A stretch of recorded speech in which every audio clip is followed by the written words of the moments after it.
Hello everyone. आप लोग Abhimanyu blog YouTube channel देख रहे हैं, तो आप लोग का स्वागत है। और आज हम लोग बात करने वाले हैं कि त्रिकोणमिति का परिचय। आप 10th क्लास में हैं तो आपके लिए मोस्ट भी एकदम बेसिक तरीका से लाए हैं, ठीक है।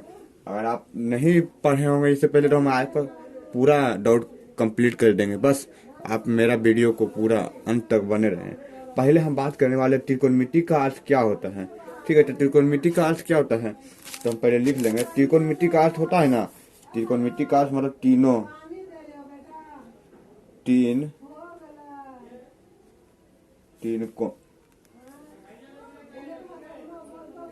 कोनों का माप होता है। अगर त्रिकोणमिति का माप से पूछे कोई कि त्रिकोणमिति का मतलब क्या होता है, तो हम कहेंगे त्रिकोणमिति मतलब तीनों कोनों का माप। हाँ, जैसे हम यहाँ पे देखिए,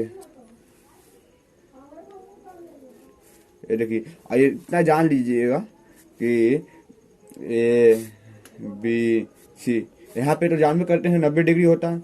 90 डिग्री यहाँ पे क्या, त्रिकोणमिति मतलब तीनों कोनों का माप। तीनों कोनों का माप कितना होना चाहिए? 180 होना चाहिए, ठीक है। तो अगर हमारे हिसाब से ठिठा यहाँ पे है, अगर कुछ नहीं बोला ना तो कुछ नहीं बोला तो मान लीजिए कोई कुछ नहीं बोला ना, तो ये हो गया लम। लम हो गया ये लम, ये आधार और ये कर्ण। ये लम हो गया, ये आधार हो गया, ये कर्ण हो गया, ठीक है। अब अगर ठिठा यहाँ पे है, अगर ठिठा यहाँ पे है तो ठिठा यहाँ पे है तो ठिठा के सामने वाला लम हो गया और ये आधार हो गया, ये कर्ण हो गया, जो बचा कर्ण। अगर ठिठा यहाँ पे है, ठीक है, यहाँ दूसरा मेरे को बताते हैं, ठीक है। ये देखिए मेरा दूसरा, अगर ए बी ए सी ए, ठीक है। अगर ठिठा यहाँ पे है, ठीक है। अगर तो पहले ठिठा तो यहाँ पे लिए थे, पहला वाला ठिठा तो यहाँ पे से लिए। अब ठिठा को हमको लेना है, अब यहाँ पे ले गए तो ए पर ठिठा। अब ठिठा को ए पर लिए, तो अगर ठिठा ए हो गया तो ठिठा के सामने वाला लम, ये हो गया पी, ये पी हो गया, और ये हो गया आधार, ये कर्ण, ठीक है। अब यहाँ पे क्या हुआ, तो अब हम लोग चलते हैं सीधा सीधी फार्मूले पे, ठीक है। तो यहाँ पे फार्मूले पे चलते हैं। तो यहाँ पे पहला फार्मूला, साइन थीटा बराबर लम बटा कर्ण। तो साइन थीटा बराबर लम, लम किया हुआ P H, sine theta cos theta. Cos theta बराबर क्या हुआ, कॉस थीटा मतलब आधार बटा कर्ण, आधार बटा कर्ण। तो ये थीटा यहाँ पे है तो आधार कौन हुआ, आधार ये, और कर्ण कौन हुआ, आधार ये हुआ, ये तो लम हो गया, ये लम हो गया, ये आधार हो गया, एक कर्ण हो गया, तो बी बचा एच, ठीक है। अब टेन थीटा आ गया, टेन थीटा बराबर, तो यहाँ पे टेन थीटा, तो टेन थीटा बराबर क्या हुआ, टेन थीटा बराबर लम बटा आधार। तो थीटा यहाँ पे तो लम है, एक आधार, तो यहाँ पे पी बटा एच हो गया।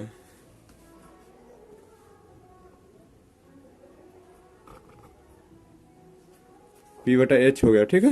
यहाँ पे इतना आप लोग को समझ में आया है। तो चलिए अब आगे हम लोग बढ़ते हैं, अब बस स्टेप बाय स्टेप, अब बस इसमें कुछ नहीं करना है, यही चलिए यहाँ पे हम लोग इतना समझ गए। तो हम लोग आते हैं मेन पॉइंट पे। तो यहाँ पे हम लोग कहेंगे साइन थीटा बराबर लम बटा आधार, साइन थीटा बराबर लम बटा आधार, कॉस थीटा बराबर, यहाँ पे आधार ने सॉरी आधार ने लम बटा कर्ण, यहाँ साइन कॉस थीटा बराबर आधार बटा कर्ण। बहुत सारे लोग बोलते हैं कमेंट में कि हमको इंग्लिश नहीं समझ में आता, हमने बेसिक तरीका से बता रहे हैं, ठीक है। यहाँ पे हिंदी में बता रहे हैं, ये देखिए हम इंग्लिश में बताए थे, ठीक है, यहाँ पे हम हिंदी में बता रहे हैं। कॉस थीटा बराबर टेन थीटा बराबर लंब बटा आधार, लंब बटा लंब बटा आधार, ठीक है। और यहाँ पे बस साइन का साइन, अब यहाँ पे कौशिक, कौशिक थीटा। तो कौशिक थीटा यही होता है कि मतलब साइन का उल्टा, साइन में लंब पर है तो लंब नीचे आ जाएगा, लंब नीचे आ जाएगा और कर्ण ऊपर चल जाएगा। इसी प्रकार सेक में, सेक थीटा, सेक थीटा में क्या होगा, कर्ण ऊपर चल जाएगा और आधार नीचे चला जाएगा। बस ऊपर नीचे कर देना है। ये तीन को अगर ऐड कर लिए आप लोग, फर्स्ट सेकेंड थर्ड, अगर ये तीनों आप लोग याद कर लिए ना, ये तीन को, तो आप पूरा छह को छह बता देंगे, ठीक है। तो यहाँ पे बस तीन को याद करना है, ये सब तो बात की बात है। यहाँ पे सेक थीटा बराबर कर्ण बटा आधार। अब कॉट थीटा बराबर, कॉट थीटा बराबर क्या होगा, तो यहाँ पे tan थीटा बराबर, आधार नीचे है तो आधार ऊपर चल जाएगा, आधार नीचे है तो ऊपर चल जाएगा ना। तो यहाँ पे आधार, आधार बटा लंब, ठीक है। यहाँ पे फॉर्मूला पूरा बेसिक तरह से समझा चुके हैं, ठीक है। अगर कोई सा भी डाउट हो तो कमेंट में जरूर बताइएगा, हम आपके लिए तैयार रहेंगे। चलिए और फिर आगे का फार्मूला बताते हैं, ठीक है। बस मेरे वीडियो पर ऐसा ही बना रहिए। ये बात ध्यान में रखिएगा कि अगर कभी भी मतलब त्रिकोणमिति फलन, त्रिकोणमिति में कभी भी बस एक ही त्रिभुज का प्रयोग किया जाता है, लिख लीजिएगा स्टार मार के,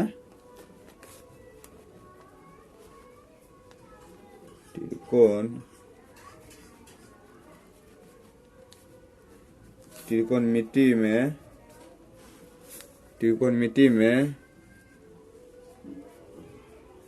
केवल समकोण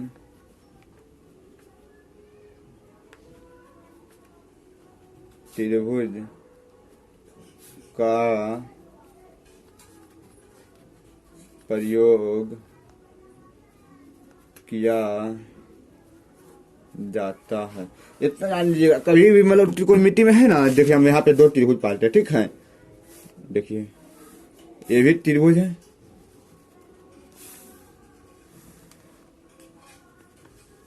देखिए ये भी त्रिभुज है, ठीक। नाम दे दिए ए बी सी, ये तो पता है समकोण है, डी ई एफ। अब यहाँ पे इस त्रिकोणमिति में यही प्रॉब्लम है, ये आप एक ही त्रिभुज, मतलब एक ही त्रिभुज, हम क्या बोले, त्रिकोणमिति में केवल एक केवल समकोण त्रिभुज का प्रयोग किया जाता है, केवल समकोण। तो समकोण कौन है, ये समकोण है, ये तो समद्विबाहु है, तो इसका हम प्रयोग नहीं करेंगे, इसका बताएंगे आगे नेक्स्ट वीडियो में, ठीक है।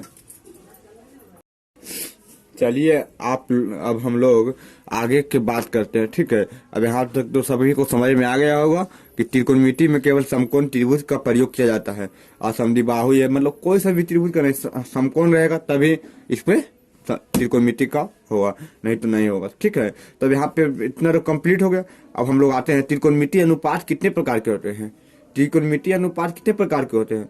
तो हम कहेंगे कि त्रिकोणमिति अनुपात 6 प्रकार के होते हैं, ठीक है। कौन कौन वो भी बता देंगे हम आप लोग को, ठीक है। तो हम लोग कहेंगे कि त्रिकोणमिति अनुपात कितने प्रकार के होते हैं, त्रिकोणमिति अनुपात कितना प्रकार के, 6 प्रकार के। तो कौन कौन, वो भी नाम जान लीजिए, ठीक है। पहला साइन थीटा गुने कौशिक थीटा बराबर 1। यहाँ पे समझिए साइन थीटा गुने कौशिक थीटा बराबर 1। तो अब हम लोग साइन है ना, साइन को उधर करेंगे तो कौशिक इधर, मतलब साइन गुने कौशिक। तो हम लोग क्या करेंगे, साइन बराबर फार्मूला लिख सकते हैं ना, साइन थीटा बराबर 1, तो 1 ऐसा ही रहेगा, और कौशिक है तो कौशिक गुना में, तो उधर आके उधर जाकर क्या होगा, भागा में, तो कौशिक थीटा, कौशिक थीटा, ठीक है। ये त्रिकोणमिति का पहला हो गया, ठीक। अब हम दूसरा पर चाहते हैं, इससे दो फार्मूला, और यहाँ पे इधर कौशिक को रहने देते हैं, कौशिक थीटा बराबर 1। अब साइन इधर है तो उधर जाएगा, तो गुना, इधर गुना में तो उधर जाकर क्या होगा, भागा में साइन थीटा। बस मेन पॉइंट है, इसको ऐड कर लीजिएगा, इसको ऐड कर लीजिएगा नहीं तो ये दोनों आराम से अपने अपने आप बना लीजिएगा, ठीक है। अपने आप, हमको ये दोनों ऐड करने से कोई मतलब नहीं है, ठीक है। हम ये दोनों ऐड नहीं करेंगे, पर हम बस मेन है साइन थीटा गुने कोसेक थीटा बराबर 1, ये ऐड कीजिए, काम खत्म। और उतना लंबा में क्यों जाना है हमको, ठीक है। अब यहाँ पे दूसरा में चलते हैं। यहाँ से देखिए 2 निकल गया ना, 1 2, अब 2 को इससे निकलेगा, साइन गुने कोसेक हो गया। अब यहाँ पे कॉस गुने सेक होगा, कॉस थीटा गुने सेक थीटा, ठीक है। यहाँ पे 1, तो यहाँ पे यहाँ पहला इसका निकलेगा कौसेक थीटा, तो यहाँ कौसेक थीटा है, ठीक है। यहाँ पे तो यहाँ पे 1, अब ये सेक गुना में है तो ऊपर जाएगा तो क्या होगा, भागा में, तो सेक थीटा, यहाँ पे सेक थीटा पहला निकल गया, दूसरा सेक थीटा, सेक थीटा बराबर 1 बटा कॉस थीटा। यहाँ तक समझ में आए। बस हमको देखिए एक ये 2 और एक और बता रहे हैं, उसी को 3 को याद कर लीजिएगा ना, तो फिर तो टेंशन दूर हो जाएगा, ठीक है। यहाँ पे 2 तो आप लोग को समझ में आ गई होगी। अब तीसरा पे हम लोग चलते हैं। तीसरा टाइन थीटा गुने कॉट थीटा बराबर कितना होता है 1, तो यहाँ पे 1 हो गया, तो यहाँ पे लिखेंगे टाइन थीटा बराबर 1 बटा कॉट गुना में है तो पट जाएगा तो भागा में, तो यहाँ पे कॉट थीटा। अब यहाँ पे कॉट थीटा, तो यहाँ पे कॉट थीटा कर दिए, तो यहाँ पे 1 बटा टाइन थीटा। बस 1 2 उधर टाइम और 1 3 को बस बेसिक तरह से याद कर लीजिए। बस ये 6 अपने आप निकल जाएगा, ये 6 के 6 अपने आप निकल जाएगा, इसमें कोई अच्छी नहीं है, ठीक है। यहाँ पे 6 के 6 अपने आप निकल जाएगा, ठीक है। तो अब हम लोग बात करने वाले हैं कि एक एग्जाम्पल कर लेते हैं। जैसे एग्जाम्पल हम लोग कर लेते हैं क्या, कि दिए एग्जाम्पल में, ठीक, पहला एग्जाम्पल हम लोग कर लेते हैं। एग्जाम्पल भी समझना जरूरी है ना, एग्जाम्पल नहीं समझिएगा तो फिर पढ़ने का मतलब ही क्या है। एक देखिए पहले हम लोग को एक समकोण त्रिभुज पढ़ लिए, इसका नाम ए बी ए सी, ये समकोण हो गया। अरे लंब दिया है कितना, लंब दे दिए 4, आधार दे दिए 3, आधार दे दिए 3 और कारण दे दिए 5। कारण कितना दे दिए 5। तो अब इसमें कहा है, हम कहेंगे कि इसमें साइन थीटा का मान निकालो। यहाँ पे साइन थीटा का मान निकालने के लिए हम कहेंगे तो क्या करेंगे, साइन थीटा का फॉर्मूला पर चले जाएंगे। तो हम लोग पढ़े थे कि साइन थीटा बराबर लंब बटा कर्ण। तो हम लोग पढ़े थे साइन थीटा बराबर लंब बटा कर्ण। तो यहाँ पे लंब कितना है 4, लंब 4 बटा 5, तो ऐसा ही कॉस थीटा निकालेंगे अपनी, कॉस थीटा। तो कॉस थीटा बराबर आधार कितना है, आधार 3 है, तो यहाँ 3 बटा 5 टाइन थीटा। तो लंब 4 है, आधार 3 है, तो यहाँ 4 बटा 3। बस आई इसका उल्टा ही है, यहाँ पे साइन है तो कॉसेक होगा, कॉस है तो कॉसेक होगा, टाइन है तो कॉट होगा। ऊपर वाला नीचे, नीचे वाला ऊपर। इतना तो आप 3 को आप लोग खुद ही निकाल लीजिएगा, ठीक है। यहाँ पे 3 को निकाल लीजिएगा। और फिर अब हम लोग बात करेंगे कि पाइथागोरस प्रमेय पर आएंगे। क्या पाइथागोरस प्रमेय, पाइथागोरस प्रमेय किसे कहते हैं, यहाँ पे देख दीजिएगा,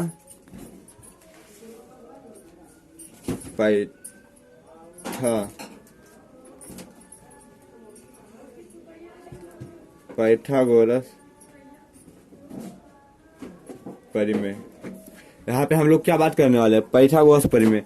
पाइथागोरस प्रमेय होता ही क्या है, तो एक समकोण त्रिभुज, अभी हम समकोण त्रिभुज की बात किए थे। एक समकोण त्रिभुज, जैसे समकोण त्रिभुज है तो समकोण त्रिभुज के एक समकोण त्रिभुज में कर्ण का वर्ग, एक समकोण त्रिभुज में, यहाँ पे देखिए लिखेंगे एक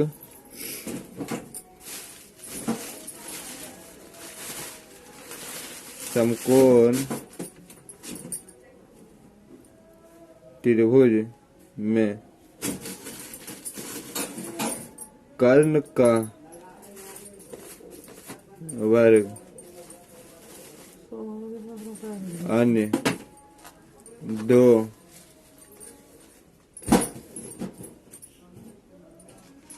भुजाओं का वर्ग के आँख में दवाई नहीं पड़ता है, पढ़े पर हमें योग दवाई नहीं। वर्ग के योग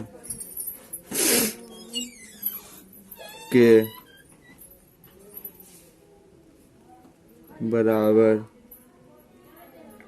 होता है। अब यहाँ पे क्या है, पाइथागोरस प्रमेय। एक समकोण त्रिभुज का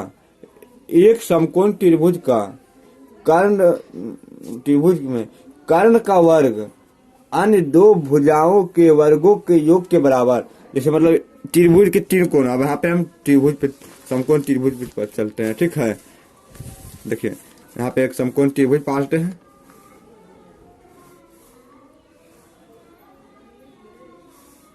ए बी सी 90 डिग्री।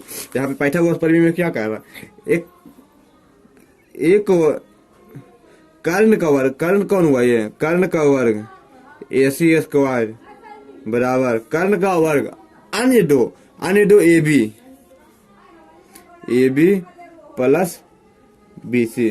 तो क्या करा, अन्य दो भुजाओं का वर्गों के योग का बराबर है। योग तो योग हम प्लस दे दिए और वर्ग इसका बराबर है, तो होल स्क्वायर। तो हम बोलेंगे AC स्क्वायर बराबर AB square plus BC square. हम कह सकते हैं कि नहीं, AC स्क्वायर बराबर AB square plus BC square. यहाँ पे फार्मूला, हम यहाँ पे एक फार्मूला बनाए। पाइथागोरस प्रमेय मतलब क्या होता है, एक समकोण त्रिभुज में कर्ण का वर्ग अन्य दो भुजाओं के वर्गों के योग के बराबर होता है। तो अन्य दो भुजा A हो गया और कर्ण A हो गया, तो कर्ण A AC स्क्वायर बराबर AB square plus BC square. ठीक है, यहाँ तक तो आप लोग को समझ में आई होगी। और अब हम इस पे एग्जाम्पल ही ले लेते हैं, ठीक है। इसका मान दे दिए 3 दे दिए, 4 दे दिए, 5, ठीक। ये 5 नहीं दिए, ये निकालना है। तो हम कहेंगे AC स्क्वायर बराबर AB का मान कितना है, 3 के स्क्वायर प्लस 4 के स्क्वायर। तो हम कहेंगे AC स्क्वायर बराबर 3 तिहाई 9 और 4 चक 16। AC स्क्वायर बराबर 25 हो गया। अब AC, यहाँ पे AC इधर जाएगा तो रूट में हट गया, 25 का। तो हम कहेंगे चूंकि 25 का वर्गमूल 5, आंसर आ गया 5, आंसर हो गया। ठीक है, यहाँ पे तक वीडियो आप लोग को समझ में आई होगी। तो अगर वीडियो अच्छा लगा हो तो चैनल को सब्सक्राइब कीजिएगा और सपोर्ट में आई सपोर्ट, ऐसा ही आप लोग सपोर्ट में आइए रखेगा। चलिए, जय हिंद, वंदे मातरम। अगले वीडियो में मिलते हैं पूरा बेसिक तरीका से, और त्रिकोणमिति का 8.2 का पूरा फार्मूला ही लेकर आएंगे। और हो सकता है टाइम मिलेगा तो फिर हम बीच में और कुछ ला सकते हैं। ठीक है, धन्यवाद, okay, bye bye, tata, good.